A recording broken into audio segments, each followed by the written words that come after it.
Hey everybody, welcome to another episode of Brady Art. As you can see, with this episode we're in the new studio, still getting used to it, but we're going to cover a little bit about using the sketchbook and how the sketchbook can translate into an exhibition like the one you see.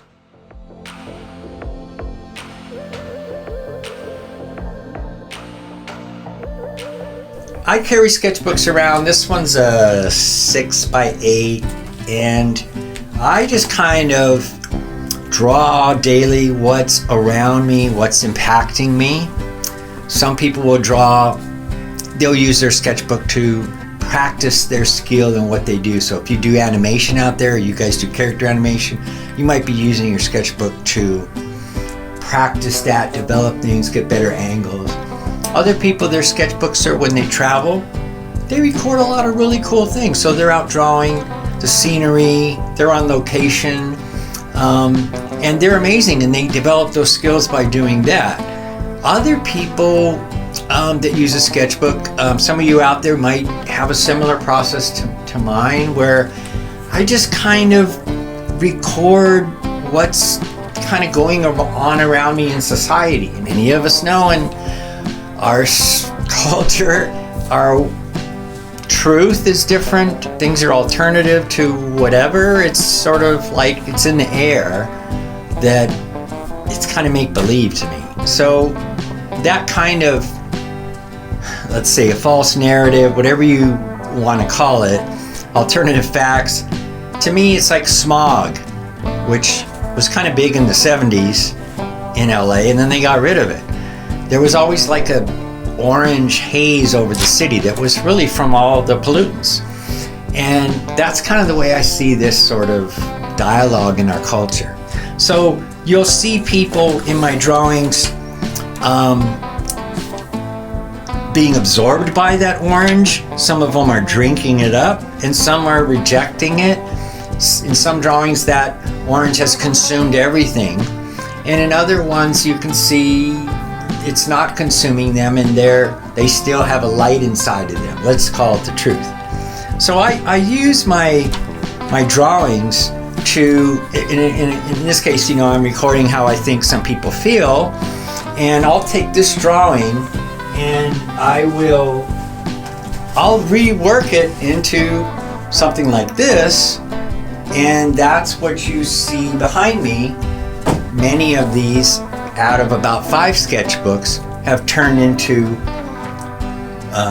larger versions of them, some problems worked out in them, and then the majority of these will all be framed like this.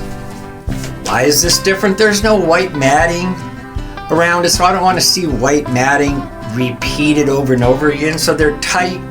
The images are pressed right up against the plexiglass, almost like they can't breathe.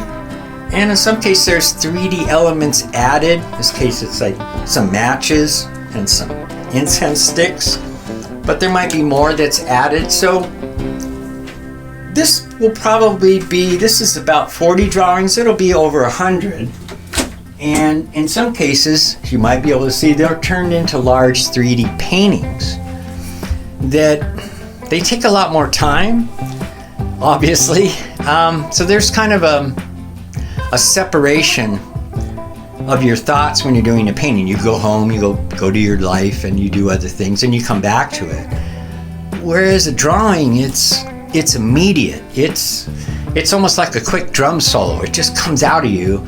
A lot of those are just right the way they are, and then when you try to redo them larger, they're missing something. They're not as intense. They're not raw. And I try to keep that in those drawings. So some of you might have your initial doodles or your thumbnails.